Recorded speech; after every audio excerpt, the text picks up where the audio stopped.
আসসালামু আলাইকুম সবাইকে। আশা করি সবাই অনেক অনেক ভালো আছেন, সুস্থ আছেন। সবাইকে অনেক অনেক প্রীতি এবং শুভেচ্ছা জানিয়ে শুরু করছি আমাদের আরো একটি নতুন এডিটোরিয়াল ট্রান্সলেশনের ভিডিও। আমাদের আজকে যে এডিটোরিয়ালটিকে আমরা ট্রান্সলেশন করব সেটি আমরা নিয়েছি দৈনিক প্রথম আলো পত্রিকার ইংলিশ ভার্সন থেকে। তো চলুন দেরি না করে আমাদের আজকের যে ট্রান্সলেশনটি সেটি শুরু করা যাক।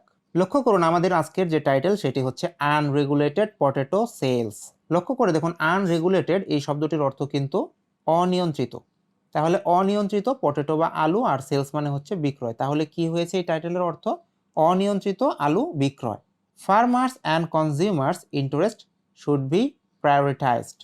ফার্মার্স মানে কিন্তু কৃষক, কনজিউমার্স মানে হচ্ছে ভোক্তা। তাহলে কি বলা হয়েছে? ফার্মার্স অ্যান্ড কনজিউমার্স মানে কৃষক এবং ভোক্তাদের ইন্টারেস্ট বা স্বার্থকে কি করতে হবে? শুড বি প্রায়োরিটাইজ মানে হচ্ছে তাদের স্বার্থকে প্রাধান্য দিতে হবে বা অগ্রাধিকার দিতে হবে। কাজেই আজকের যে মিনিং টাইটেলে সেটি দাঁড়াচ্ছে অনিয়ন্ত্রিত আলু বিক্রয়, কৃষক এবং ভোক্তাদের স্বার্থকে অগ্রাধিকার দিতে হবে। The relentless surge in potatoes price has transition from being a cause for concern to setting unprecedented records.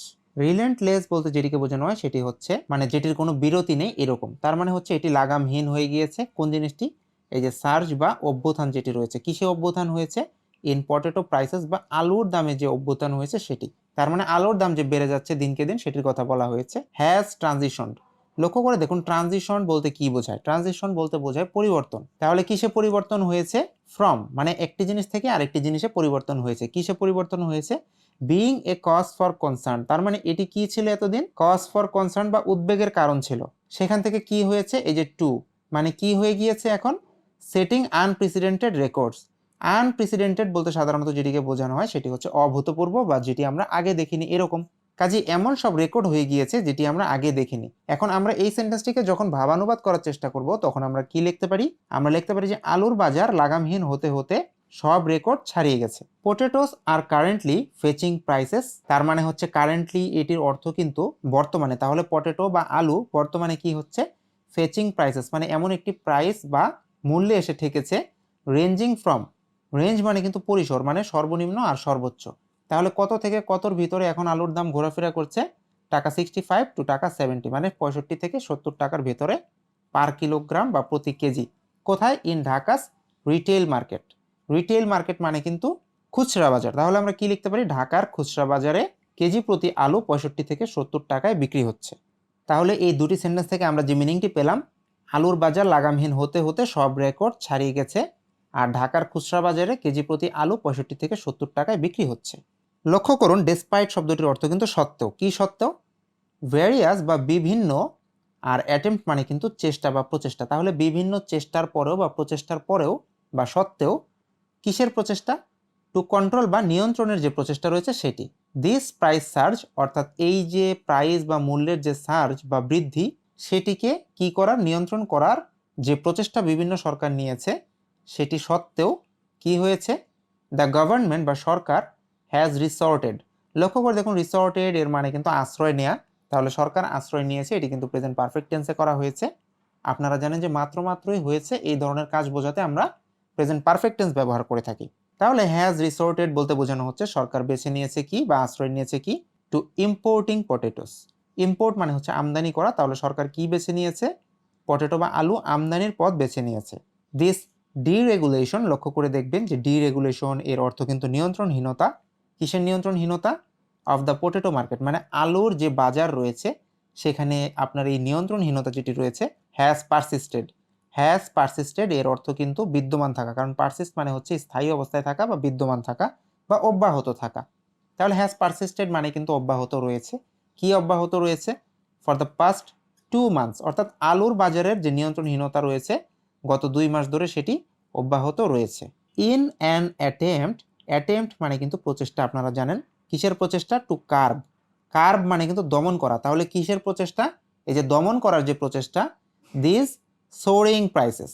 লক্ষ্য করে দেখুন সোরিং বলতে কি বোঝানো হচ্ছে? এই যে ক্রমে ক্রমে যে বৃদ্ধি পাচ্ছে সেটির কথা এখানে বলা হচ্ছে। তাহলে এই যে মূল্য যে বৃদ্ধি, সেই দামের যে নিয়ন্ত্রণ, সেই নিয়ন্ত্রণে কি হয়েছে বা নিয়ন্ত্রণের প্রচেষ্টায় কি হয়েছে? দ্য মিনিস্ট্রি বা মন্ত্রণালয়, কোন মন্ত্রণালয়? মিনিস্ট্রি অফ কমার্স মানে হচ্ছে বাণিজ্য মন্ত্রণালয়। হ্যাজ সেট তার মানে কি করেছে? তারা নির্ধারণ করেছে, কারণ সেট করে দেওয়া মানে হচ্ছে নির্ধারণ করে দেওয়া। তাহলে তারা নির্ধারণ করেছে কোন জিনিসটিকে? প্রাইস লিমিট মানে হচ্ছে দামের সীমা নির্ধারণ করেছে, নট অনলি ফর পটেটোস, মানে শুধুমাত্র আলুর জন্যই নয়, বাট অলসো কিসের জন্য, for eggs and onions. Egg মানে কিন্তু ডিম আর অনিয়ন মানে হচ্ছে পেঁয়াজ। তাহলে কি হয়েছে, দাম নিয়ন্ত্রণে ডিম ও পেঁয়াজের সঙ্গে আলুর দামও বেঁধে দেয় কে, বাণিজ্য মন্ত্রণালয়। কনজিউমার বা ভোক্তা রাইটস ক্যাম্পেইনস, এর অর্থ হচ্ছে ভোক্তা অধিকার প্রচারাভিযান, অ্যান্ড মার্কেট সার্ভেইলেন্স। লক্ষ্য করে দেখুন, সার্ভেইলেন্স এর অর্থ কিন্তু নজরদারি। তাহলে মার্কেট সার্ভেইলেন্স বলতে কি বোঝানো হচ্ছে, বাজার নজরদারি। তাহলে একটি হচ্ছে আমাদের ভোক্তা অধিকার প্রচারাভিযান আর আরেকটি হচ্ছে বাজার নজরদারি। তাহলে আমরা কি লিখবো, বাজার নজরদারি ওয়ার ক্যারিড আউট। লক্ষ্য করে দেখুন, ক্যারিড আউট মানে কিন্তু চালিয়ে নেওয়া, আর এখানে যে ওয়ার ক্যারিড আউট রয়েছে এর অর্থ কি, চালানো হয়েছিল, কারণ পাস্ট টেন্সে এবং প্যাসিভ ভয়েসে করা হচ্ছে। তাহলে ফর সেভারেল ডেজ এর অর্থ কিন্তু বেশ কয়েকদিন। তাহলে বেশ কয়েকদিন ধরে কি হয়েছে, এই ভোক্তা অধিকার প্রচারাভিযান এবং বাজার নজরদারি চালানো হয়েছিল। বাট মানে কিন্তু দিজ এফোর্টস মানে হচ্ছে এই সকল প্রচেষ্টা প্রুভড বা প্রমাণিত হয়েছিল কি হিসেবে, ফিউরাইল বা ব্যর্থ। তাহলে আমরা কি লিখতে পারি, কিন্তু এই প্রচেষ্টাগুলি নিষ্ফল বা ব্যর্থ প্রমাণিত হয়েছিল। দ্য এগ্রিকালচার মিনিস্টার মানে হচ্ছে কৃষিমন্ত্রী কি হয়েছে, হ্যাজ প্লেসড বা উনি কি করেছে, ব্লেমকে প্লেস করেছে বা ব্লেম দিয়েছে। ব্লেম মানে কিন্তু দোষারোপ বা দোষ দেয়া। তাহলে উনি দোষারোপ করেছেন বা দায়ী করেছেন কাদেরকে, অন সিন্ডিকেটস মানে সিন্ডিকেটকে উনি দায়ী করেছেন। কোন syndicate, of cold storage. Cold storage মানে কিন্তু হিমাগার। তাহলে হিমাগারের যে ওনাররা যারা রয়েছে সেই সকল সিন্ডিকেটকে তিনি দায়ী করেছেন। কেন, ফর বা জন্য, কিসের জন্য, the abnormal price hike. Abnormal মানে কিন্তু অস্বাভাবিক, আর প্রাইস হাইক মানে হচ্ছে মূল্য বৃদ্ধি। তাহলে আমরা কি লিখতে পারি, কৃষিমন্ত্রী আলুর এই অস্বাভাবিক মূল্য বৃদ্ধির জন্য হিমাগার মালিকদের সিন্ডিকেটকে দায়ী করেছেন। কনজিউমার রাইটস প্রোটেকশন ডিরেক্টরেট এর মানে কিন্তু ভোক্তা অধিকার সংরক্ষণ অধিদপ্তর। অলসো পয়েন্টেড ফিঙ্গার্স, পয়েন্টেড মানে কিন্তু তাক করা, আর ফিঙ্গার মানে হচ্ছে আঙুল। তাহলে তারা কি করেছে, বা ভোক্তা অধিকার সংরক্ষণ অধিদপ্তরও কি করেছে, আঙুল তাক করেছে অ্যাট সিন্ডিকেটস বা সিন্ডিকেটের দিকে। নোটেবলি মানে কিন্তু লক্ষণীয়ভাবে, এখানে আমরা লিখেছি লক্ষণীয় যে, প্রথম আলো রিপোর্টস বা প্রথম আলো প্রতিবেদন করেছে কিসের, a significant absence of market surveillance. Significant এর অর্থ কিন্তু তাৎপর্যপূর্ণ বা উল্লেখযোগ্য। তাহলে উল্লেখযোগ্য কি, অ্যাবসেন্স বা অনুপস্থিতি কিসের, মার্কেট সার্ভেইলেন্স বা বাজারের যে নজরদারি সেটির অভাব। কোথায়, ইন মুন্সিগঞ্জ বা মুন্সিগঞ্জে। এখন কথা হচ্ছে এরপরে আবার দেখুন, এই মুন্সিগঞ্জের পরে কিছু তথ্য দেওয়া হয়েছে যে এই মুন্সিগঞ্জটি অ্যাকচুয়ালি কি, এই যে the largest potato producing district in Bangladesh. তার মানে হচ্ছে প্রথম আলো বাংলাদেশের সবচেয়ে বড় আলু উৎপাদনকারী জেলা মুন্সিগঞ্জে 1 মাসেরও বেশি সময় ধরে বাজার নজরদারির উল্লেখযোগ্য অনুপস্থিতির প্রতিবেদন করেছে। এখন কথা হচ্ছে এই যে আমরা 1 মাসেরও বেশি সময় ধরে যে কথাটি নিয়ে এসেছি এটি কোত্থেকে এনেছি। এখানে দেখুন লেখা রয়েছে ফর ওভার এ মান্থ, তার মানে হচ্ছে 1 মাসের বেশি সময় ধরে। গিভেন দিস কনটেক্সট, কনটেক্সট মানে কিন্তু প্রসঙ্গ বা প্রেক্ষাপট। তাহলে আমরা কি লিখতে পারি, এই প্রেক্ষাপট, it would not be an exaggeration. Exaggeration এর অর্থ কিন্তু অতিরঞ্জন বা অত্যুক্তি, আপনারা জানেন। তাহলে এটি কি হবে না, এটি অত্যুক্তি হবে না। টু সে যদি আমরা বলি, দ্যাট মানে হচ্ছে যে, আমরা কি বললে অত্যুক্তি হবে না, দ্য পটেটো মার্কেট বা আলুর বাজার, which has remained, has remained এটি কিন্তু প্রেজেন্ট পারফেক্ট টেন্সেই করা হয়েছে। রিমেইন মানে হচ্ছে থাকা, আর হ্যাজ রিমেইন মানে ছিল। কি ছিল, স্টেড ফাস্ট এর অর্থ কিন্তু অবিচল, কিংবা এটিকে আপনারা স্থিতিশীল বলতে পারেন। তাহলে এটি কি ছিল, স্থিতিশীল ছিল, with high prices for 2 months. তার মানে হচ্ছে 2 মাস ধরে উচ্চ দামে স্থিতিশীল ছিল। তাহলে আমরা এই সেন্টেন্স থেকে কি লিখব, এই প্রেক্ষাপট 2 মাস ধরে উচ্চ দামে স্থিতিশীল থাকা বা স্থিতিশীল ছিল। হ্যাজ প্রোভাইডেড, প্রোভাইড মানে কিন্তু প্রদান করা, আর হ্যাজ প্রোভাইডেড মানে প্রদান করেছে বা দিয়েছে। কি দিয়েছে, সিন্ডিকেটস বা এই সিন্ডিকেট যারা রয়েছে তাদেরকে দিয়েছে। কি দিয়েছে, উইথ অ্যান অপরচুনিটি বা সুযোগ দিয়েছে তাদেরকে, টু রিপ, রিপ মানে কিন্তু লাভ করা। তাহলে টু রিপ বা লাভ করার জন্য সুযোগ দিয়েছে। ইভেন গ্রেটার প্রফিট মানে অনেক বেশি মুনাফার। তাহলে আমরা এটিকে সুন্দরভাবে গুছিয়ে যখন লিখবো তখন আমরা কি লিখবো, এই প্রেক্ষাপট বা এই যে দাম বৃদ্ধির যে অবস্থা হয়েছে 2 মাস ধরে উচ্চ দামে স্থিতিশীল থাকা যে আলুর বাজার সিন্ডিকেট, সেই সিন্ডিকেটের আরও বেশি মুনাফার জন্য যে সুযোগ করে দিয়েছে, সেটা যদি আমরা কি করি বলি তাহলে সেটি অত্যুক্তি হবে না। দ্য মিনিস্ট্রি অফ কমার্স বা বাণিজ্য মন্ত্রণালয়, which has failed, has failed মানে কি হয়েছে, ব্যর্থ হয়েছে।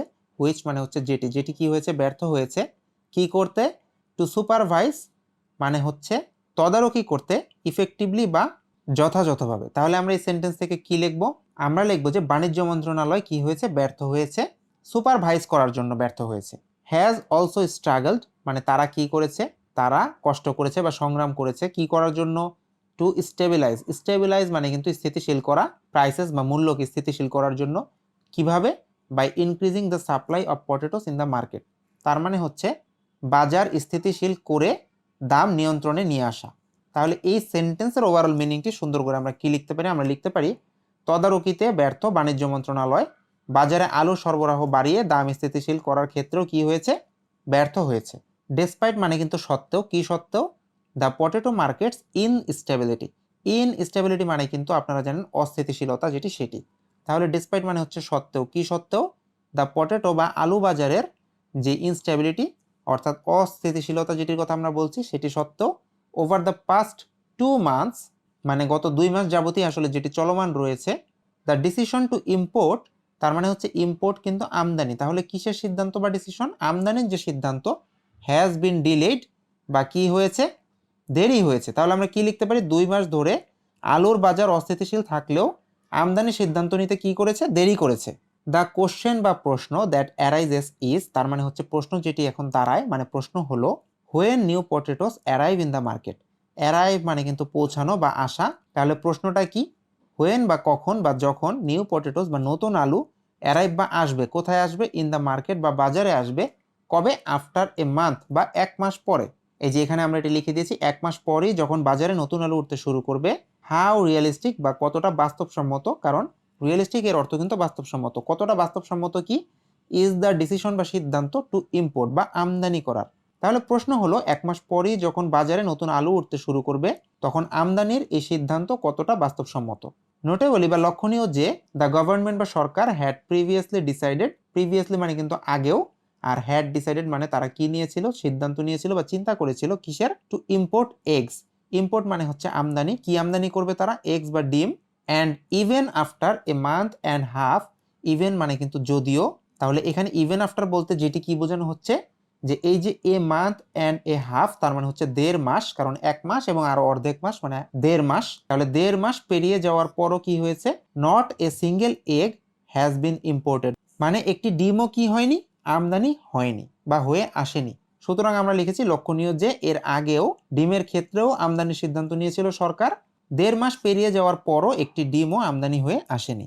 কনসিকুয়েন্টলি এটি কিন্তু প্রত্যেক দিনই আপনারা কি করবেন, দেখবেন যে পেপার পত্রিকাতে এই ওয়ার্ডটিকে ব্যবহার করা হয়ে থাকে। তাহলে আমরা কি বলতে পারি, এর অর্থ হচ্ছে ফলস্বরূপ বা এই কারণে কি হয়েছে, দেয়ার ইজ নো গ্যারান্টি মানে গ্যারান্টি এই শব্দটি আমরা সচরাচর ব্যবহার করলেও আমরা কিন্তু এর বাংলাটি অনেকেই জানি না। গ্যারান্টি শব্দের অর্থ কিন্তু নিশ্চয়তা, তার মানে কি নেই, there is no guarantee that তার মানে কোনো নিশ্চয়তা নেই যে, ইভেন ইফ মানে কি, দ্য ডিসিশন বা সিদ্ধান্ত ইজ মেড টু ইম্পোর্ট তার মানে এই যে ডিসিশন বা সিদ্ধান্তটি নেওয়া হয়েছে কি করার, ইজ মেড যেটি নেওয়া হয়েছে, টু ইম্পোর্ট বা আমদানি করার, potatoes will ever reach the country's market or when they will arrive। দেখুন potatoes will ever reach in the market বা এর অর্থ আমরা যেটি বুঝি সেটি হচ্ছে দেশের বাজারে আলু আসলে কবে পৌঁছাবে, or মানে হচ্ছে অথবা, when বা কখন they will arrive তার মানে সেগুলো আসবে কিনা সেটির কি রয়েছে, কোনো গ্যারান্টি নেই। তার মানে আমরা কি লিখতে পারি, এ কারণে আমদানির সিদ্ধান্ত নিলেও সেই আলু দেশের বাজারে কবে পৌঁছাবে কিংবা আদৌ পৌঁছাবে কিনা সেই নিশ্চয়তা নেই। দ্য মিনিস্ট্রি অফ এগ্রিকালচার এর মানে হচ্ছে কৃষি মন্ত্রণালয়, অলসো বিয়ার্স, বিয়ার মানে কিন্তু বহন করা, তাহলে তারা কি বহন করে, রেসপন্সিবিলিটি বা দায়বদ্ধতা বহন করে কিসের, ফর দ্য ডিস্টেবিলাইজেশন, ডিস্টেবিলাইজেশন মানে কিন্তু অস্থিতিশীলতা যেটি রয়েছে সেটি কিসের, অফ এগ্রিকালচারাল প্রোডাক্ট মার্কেট তার মানে হচ্ছে কৃষি পণ্যের যে বাজার সেটির যে অস্থিতিশীলতা সেটির জন্য তারা কি করে, তারা দায় বহন করে। সো আমরা সুন্দরভাবে গুছিয়ে লিখেছি, কৃষি মন্ত্রণালয় কৃষি পণ্যের বাজারের অস্থিতিশীলতার জন্য দায় বহন করে। সাচ অ্যাজ এর মানে কিন্তু যেমন, যেমন কি হয়েছে, পটেটোস বা আলু, which are produced in large quantities, quantity মানে কিন্তু সংখ্যা আর লার্জ কোয়ান্টিটি মানে কিন্তু ব্যাপক সংখ্যায় বা পরিমাণে, আর প্রডিউসড মানে কিন্তু উৎপাদিত হয়, তাহলে হুইচ মানে হচ্ছে যা, সুতরাং এখান থেকে আমরা পাচ্ছি যেমন আলু যেগুলি কি হয় প্রচুর পরিমাণে উৎপাদিত হয়। রিসেন্ট ইয়ার্স বা সাম্প্রতিক বছরগুলোতে হ্যাভ সিন মানে কিন্তু কি হয়েছে, দেখা গিয়েছে, কি দেখা গিয়েছে, এ কনসিস্টেন্ট ইনক্রিজ, কনসিস্টেন্ট মানে কিন্তু ধারাবাহিক আর ইনক্রিজ মানে হচ্ছে বৃদ্ধি, তাহলে ধারাবাহিক বৃদ্ধি দেখা গিয়েছে কোথায়, ইন এগ্রিকালচারাল প্রোডাকশন, এগ্রিকালচারাল এর অর্থ কিন্তু কৃষি আর প্রোডাকশন মানে হচ্ছে উৎপাদন, তাহলে আমরা কি লিখতে পারি, সাম্প্রতিক বছরগুলোতে কৃষি উৎপাদনে ধারাবাহিক বৃদ্ধি দেখা গিয়েছে। হাউএভার মানে হচ্ছে যাই হোক, দ্য ডিসপ্যারিটি মানে কিন্তু বৈষম্য যেটি রয়েছে সেটি, বিটুইন কিসের মধ্যে বৈষম্য, দিস স্ট্যাটিস্টিক্স মানে কিন্তু পরিসংখ্যান, তাহলে কিসের মধ্যে বৈষম্য, পরিসংখ্যান, অ্যান্ড বা এবং দ্য অ্যাকচুয়াল সিচুয়েশন বা বাস্তব বা আসল যেই অবস্থা বা সিচুয়েশন রয়েছে সেটির মধ্যে যেই কি ডিসপ্যারিটি বা বৈষম্য বিকামস এভিডেন্ট মানে কিন্তু স্পষ্ট, আর বিকাম মানে হচ্ছে হওয়া। তাহলে কি হয়, এভিডেন্ট বা স্পষ্ট হয় অনলি কেবলমাত্র তখনই হোয়েন এ ক্রাইসিস মানে হচ্ছে সংকট, আর ইমার্জেস মানে হচ্ছে উদ্ভূত হওয়া। তাহলে আমরা কি লিখতে পারি, যাই হোক এই পরিসংখ্যান এবং বাস্তব পরিস্থিতির মধ্যে বৈষম্য তখনই স্পষ্ট হয় যখন একটি সংকট দেখা দেয়। ইন দ্য কেস অফ পটেটোসের কেস মানে হচ্ছে আলুর ক্ষেত্রে, the ministry of agriculture's information মানে এই যে কৃষি মন্ত্রণালয় যেটি রয়েছে তাদের যে ইনফরমেশন বা তথ্য রয়েছে ইন্ডিকেটস বা এটি দেখায়, কি দেখায় আমাদেরকে, যে the potatoes produced in the current financial year, তার মানে হচ্ছে কারেন্ট মানে হচ্ছে বর্তমান, আর ফাইন্যান্সিয়াল ইয়ার মানে হচ্ছে অর্থ বছর। তাহলে বর্তমান অর্থ বছরে কি হয়েছে, যে আলু উৎপাদিত হয়েছে ইন দ্য কান্ট্রি বা দেশে, অ্যামাউন্ট টু সেটির সংখ্যা কি 1.5 to 2 মিলিয়ন টনস, তার মানে হচ্ছে 1 থেকে 1.5 বা 2 মিলিয়ন টন, এক্সিডিং মানে হচ্ছে অতিক্রম করা কোন জিনিসটিকে, দ্য ডিমান্ড বা চাহিদাকে। তার মানে আলুর ক্ষেত্রে কৃষি মন্ত্রণালয়ের তথ্য বলছে দেশের চলতি অর্থ বছরে চাহিদার তুলনায় 1.5 থেকে 2 মিলিয়ন টন আলু বেশি উৎপাদিত হয়েছে। উইথ মানে হচ্ছে সাথে, কিসের সাথে, সাচ এ বা এমন একটি সারপ্লাস এই ওয়ার্ডটির মানে কিন্তু উদ্বৃত্ত বা বেশি যেটি থাকে সেটি, অন পেপার বা কাগজে কলমে। তাহলে কি লিখতে পারি আমরা, কাগজে কলমে এত উদ্বৃত্ত থাকায় ইট রেইজেস দ্য কোশ্চেন বা এটি কি করে, রেইজ মানে কিন্তু তোলা, কি তোলে, প্রশ্ন তোলে, অফ হাউ দ্য পটেটোস কিভাবে পটেটো বা আলু, দ্যাট যেটি ফার্মার্স ইনিশিয়ালি মানে কিন্তু শুরুর দিকে বা আগে, তাহলে কৃষকরা আগে কি করত, সোল্ড বা বিক্রি করত ফর 10 to 12 টাকা, মানে হচ্ছে 10 থেকে 12 টাকায় যে আগে তারা বিক্রি করত আফটার প্রোডাকশন বা উৎপাদনের পরে, আর নাও বিং সোল্ড, দেখুন এখানে কিন্তু প্যাসিভ ভয়েসে বলা হয়েছে এগুলো কি করা হচ্ছে, বর্তমানে বিক্রি করা হচ্ছে ফর টাকা 65 to 70, তার মানে হচ্ছে 65 থেকে 70 টাকায় বিক্রি করা হচ্ছে। তার মানে কাগজে কলমে এত উদ্বৃত্ত থাকায় বা থাকার পরও কৃষকরা যে আলু উৎপাদনের পর প্রথম দিকে 10 থেকে 12 টাকায় বিক্রি করত, তা এখন 65 থেকে 70 টাকায় কিভাবে বিক্রি হচ্ছে তা নিয়ে কি উঠেছে, প্রশ্ন উঠেছে। হোয়েন বা কখন উইল উই রিয়েলাইজ বা আমরা অনুধাবন করতে পারবো বা বুঝতে পারবো দ্য এসেনশিয়াল বা প্রয়োজনীয়তা যেটি রয়েছে কিসের, এই যে নিড ফর প্রডিউসিং বা উৎপাদন করার বা তৈরি করার বা প্রকাশ করার যেটি বলি না কেন, রিয়েলিস্টিক মানে হচ্ছে বাস্তবসম্মত, আর ডেটা মানে হচ্ছে তথ্য। তাহলে আমরা কি লিখব, কিসের বাস্তবসম্মত ডেটা, অন এগ্রিকালচারাল প্রোডাকশন মানে কৃষি উৎপাদন, অ্যান্ড ডিমান্ড বা চাহিদা সেটির যে তথ্য বা বাস্তবসম্মত তথ্য এটির কথা বলা হয়েছে। To maintain the market stability মানে আগেই বলেছি স্থিতিশীলতা, তাহলে টু মেনটেন মানে হচ্ছে বজায় রাখা, তাহলে বজায় রাখার জন্য মার্কেট স্টেবিলিটি বা স্থিতিশীলতা। তাহলে আমরা এটিকে সুন্দরভাবে গুছিয়ে কিভাবে লিখব, বাজারের স্থিতিশীলতা বজায় রাখার জন্য কৃষি উৎপাদন ও চাহিদার বাস্তবসম্মত তথ্য প্রকাশ করার যে অপরিহার্য প্রয়োজনীয়তা, কারণ এটি এসেছে এই এসেনশিয়াল নিড থেকে, যে অপরিহার্য প্রয়োজনীয়তা সেটি আমরা কি করব, হোয়েন উইল উই রিয়েলাইজ বা আমরা কখন উপলব্ধি করব। দ্য প্রাইস বা মূল্য কিসের, অফ পটেটোস বা আলুর, is subject to manipulation every year.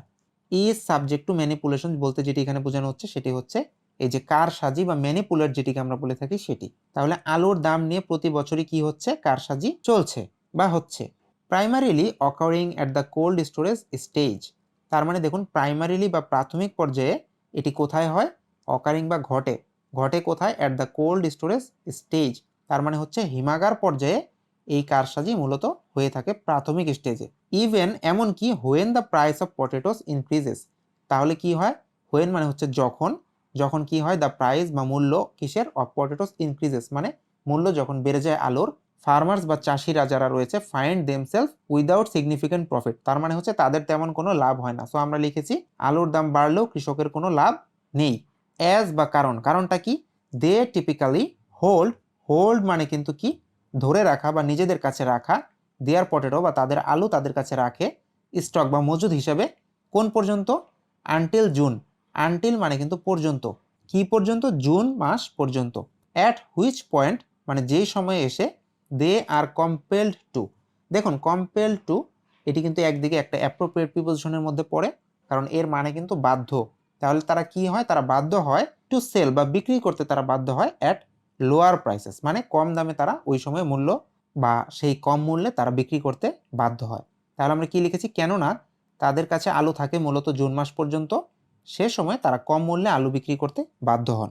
The market begins to rise, দেখুন টু রাইজ মানে কিন্তু উঠতির দিকে যাওয়া, তাহলে বাজার বিগিন বা কি করে শুরু করে উঠতির দিকে বা উঠতে শুরু করে কবে, ফ্রম জুলাই অনওয়ার্ডস, তার মানে হচ্ছে জুলাই মাস থেকে বাজার উঠতে শুরু করে। অনওয়ার্ডস মানে কিন্তু সামনের দিকে, তাহলে জুলাই বা এর সামনের দিকে কি হয়, বাজার উঠতে শুরু করে। ট্রান্সফারিং কন্ট্রোল, তখন কি হয়, ট্রান্সফার বা চলে যায়, কি চলে যায়, কন্ট্রোল বা নিয়ন্ত্রণ চলে যায় কোথায়, অফ দ্য পটেটো মার্কেট বা আলুর বাজারের নিয়ন্ত্রণটা কোথায় চলে যায়, into the hands of cold storage owners and dealers, তার মানে নিয়ন্ত্রণটা কোথায় চলে যায় তখন চাষিদের থেকে, এই যে কোল্ড স্টোরেজ বা হিমাগারের যে ওনার বা মালিক রয়েছে অ্যান্ড ডিলার বা আড়তদার যারা রয়েছে তাদের হাতে কি চলে যায়, এই যে আলুর বাজারের নিয়ন্ত্রণ চলে যায়। দে ফর্ম বা তারা কি করে, তারা গঠন করে সিন্ডিকেটস, দেখুন সিন্ডিকেট মানে কিন্তু সিন্ডিকেটই লিখেছি আমরা, সো তারা সিন্ডিকেট ফর্ম বা গঠন করে and drive up potato prices, drive up মানে কিন্তু তারা কি করে, বৃদ্ধি করে বা বাড়ায়, বাড়ায় কি, পটেটো প্রাইস বা আলুর দাম, এই যে এখানে আমরা লিখেছি তারা সিন্ডিকেট করে আলুর দাম বাড়ান। টেকিং মানি, তার মানে হচ্ছে তারা টাকা নিয়ে যায়, কোত্থেকে নিয়ে যায়, ফ্রম কনজিউমার্স, কনজিউমার মানে হচ্ছে ভোক্তা, তাহলে তারা ভোক্তাদের থেকে টাকা নিয়ে যায়, অ্যাট দেয়ার উইল বা তাদের ইচ্ছে মতো, সো আমরা লিখেছি ইচ্ছে মতো ভোক্তাদের পকেট থেকে টাকা তুলে নেন। দ্য উইকনেসেস, উইকনেসেস মানে কিন্তু দুর্বলতা, কিসের দুর্বলতা, ইন মার্কেট ম্যানেজমেন্ট বা বাজার ব্যবস্থাপনার যে দুর্বলতা সেটি। A lack of coordination, coordination মানে কিন্তু যে সমন্বয় সেটি, অর্থাৎ সমন্বয়ের ল্যাক বা অভাব, বিটুইন বা মধ্যে, কাদের মধ্যে, the ministry of commerce and agriculture, তার মানে হচ্ছে কমার্স মিনিস্ট্রি বা বাণিজ্য মন্ত্রণালয় এবং কৃষি মন্ত্রণালয়ের মধ্যে সমন্বয়হীনতার অভাব, অ্যান্ড বা এবং দ্য অ্যাবসেন্স অফ কোঅপারেশন এবং মার্কেট মনিটরিং এজেন্সি, অর্থাৎ এই যে মার্কেট মনিটরিং বা বাজার তদারকির যেই সংস্থাগুলো রয়েছে তাদের মধ্যে যে সহযোগিতার অনুপস্থিতি, আর all contributing factors, contributing factor মানে হচ্ছে সেই সকল কারণ যেগুলো অবদান রাখছে, কিসে অবদান রাখছে, এই যে আলুর বাজারের যে মূল্য বৃদ্ধি সেটির পিছনে তারা অবদান রাখছে। সুতরাং আমরা কি লিখেছি, বাজার ব্যবস্থাপনায় দুর্বলতা, বাণিজ্য ও কৃষি মন্ত্রণালয়ের মধ্যে সমন্বয়ের অভাব এবং বাজার মনিটরিং এজেন্সি বা বাজার তদারকির যে সংস্থাগুলো রয়েছে তাদের মধ্যে সহযোগিতার অনুপস্থিতি, সবই কি এই সিন্ডিকেটের নিয়ন্ত্রণে আলুর বাজারের জন্য দায়ী কারণ। এখানে দেখুন বলা হয়েছে এই যে দ্য পটেটো মার্কেট, অর্থাৎ আলুর বাজার যে ফলিং আন্ডার দ্য কন্ট্রোল, তার মানে নিয়ন্ত্রণের মধ্যে পড়ে যাচ্ছে কাদের, দিস সিন্ডিকেট, এর পিছনে আসলে এই কারণগুলোকে দায়ী হিসাবে দেখানো হয়েছে। It is a widely recognised fact, widely মানে কিন্তু ব্যাপকভাবে, আর রিকগনাইজড মানে কিন্তু স্বীকৃত, তাহলে আমরা কি লিখতে পারি, এটি সর্বজন স্বীকৃত, আর ফ্যাক্ট মানে হচ্ছে সত্য, তাহলে এটি সর্বজন স্বীকৃত সত্য যে this syndicates are responsible for destabilising the potato market, তার মানে এই সিন্ডিকেটগুলো আর রেসপন্সিবল বা দায়ী, কারণ রেসপন্সিবল অর্থ কিন্তু দায়ী কিসের জন্য, ফর ডিস্টেবিলাইজিং বা অস্থিতিশীল করার জন্য দায়ী। হাউএভার মানে হচ্ছে যাই হোক, যাই হোক কি, the system itself is flood, মানে সিস্টেম বা ব্যবস্থাটি কি নিজেই বা ইটসেলফ ইজ ফ্লড, এটি কিন্তু প্যাসিভ ভয়েসে করা হয়েছে, ইজ ফ্লড মানে ত্রুটিযুক্ত, কারণ এই ফ্ল অর্থ কিন্তু ত্রুটি, তাহলে এই সিস্টেমটি বা ব্যবস্থাটি বা পদ্ধতিটি কি নিজেই ত্রুটিযুক্ত। Raising the question of who will dismantle this syndicates, dismantle এর অর্থ কিন্তু আপনারা জানেন যে ভেঙে ফেলা, তাহলে এই সেন্টেন্সের অর্থ দাঁড়াচ্ছে কে এই সিন্ডিকেটগুলোকে ভেঙে ফেলবে তা নিয়ে কি হয়েছে, প্রশ্ন উঠেছে বা raising the question. The fundamental decision, fundamental এর অর্থ কিন্তু আপনারা জানেন যে মৌলিক, আর ডিসিশন মানে হচ্ছে সিদ্ধান্ত, তাহলে একটি মৌলিক সিদ্ধান্ত দ্যাট বা যে দ্য গভর্নমেন্ট বা সরকার মাস্ট টেক, মাস্ট মানে হচ্ছে অবশ্যই, আর মেক মানে হচ্ছে তৈরি করা, তাহলে সরকারকে কি করতে হবে, তৈরি করতে হবে বা নিতে হবে, ইজ সেই সিদ্ধান্তটি কি, whether the interest of farmer and consumers, মানে ইন্টারেস্ট মানে হচ্ছে স্বার্থ, কাদের স্বার্থ, ফার্মার অ্যান্ড কনজিউমার যারা রয়েছে বা চাষি বা ভোক্তা যারা রয়েছে, শুড টেক প্রেসিডেন্স, প্রেসিডেন্স মানে হচ্ছে অগ্রাধিকার, তাহলে যারা চাষি এবং কনজিউমার বা ভোক্তা রয়েছে তাদের স্বার্থ কি অগ্রাধিকার পাবে, অর মানে হচ্ছে অথবা, if the interest of this সিন্ডিকেটস should prevail, prevail এর অর্থ কিন্তু বিরাজ করা বা থেকে যাওয়া, তাহলে এইখানে যে কথাটি বলা হচ্ছে সরকারকে যে মৌলিক সিদ্ধান্ত নিতে হবে তা হলো কৃষক ও ভোক্তাদের স্বার্থকে প্রাধান্য দেওয়া উচিত নাকি এসব সিন্ডিকেটের স্বার্থকে প্রাধান্য দেওয়া উচিত, বা তাদেরকে ব্যবসা করতে দেওয়া উচিত। তো আজকের মতো এ পর্যন্তই। আশা করি আপনারা সবাই খুব মনোযোগের সাথে এই প্যাসেজটিকে বুঝতে পেরেছেন। ব্যাংক বিসিএস সহ যে কোনো রিটেন পরীক্ষাতে বা ইংরেজিতে নিজের দক্ষতাকে উন্নয়ন করার ক্ষেত্রে এইভাবে প্যাসেজগুলো বুঝে বুঝে সলভ করার কিন্তু কোনো বিকল্প নেই। সো আমি যে ভিডিওগুলো সাধারণত দিয়ে থাকি ট্রান্সলেশনের, এগুলো আপনারা চেষ্টা করবেন না টেনে সম্পূর্ণটি দেখার জন্য, এবং ডেসক্রিপশন বক্স থেকে অবশ্যই আনকমন যে ওয়ার্ড মিনিংগুলো রয়েছে সেগুলো একটি নোট খাতার মধ্যে লিখে মুখস্থ করে ফেলবেন। আর আমি যখন এই সেন্টেন্সগুলোকে ট্রান্সলেট করি তখন একটু বুঝে নেওয়ার চেষ্টা করবেন যে বাক্যের গতি প্রকৃতি আসলে ইংলিশে কোন দিক থেকে কোন দিকে যাচ্ছে এবং বাংলাতে কোন দিক থেকে কোন দিকে যাচ্ছে। তাহলে আশা করি ইংরেজিতে আপনাদের বর্তমান অবস্থা থেকে আপনারা আস্তে আস্তে অনেক অগ্রগতির দিকে এগিয়ে যেতে পারবেন। তো আজকের মতো এ পর্যন্তই। সবাই ভালো থাকুন, সুস্থ থাকুন। কোনো সেন্টেন্স যদি বুঝতে সমস্যা হয়ে থাকে তাহলে অবশ্যই কমেন্ট করে জানিয়ে দিন। আর ভিডিওটি যদি ভালো লেগে থাকে তাহলে অবশ্যই লাইক করুন এবং শেয়ার করুন আপনার ফ্রেন্ডদের সাথে। কথা হবে আগামীকালের ভিডিওতে। ততক্ষণ পর্যন্ত ভালো থাকুন, সুস্থ থাকুন। Bye bye.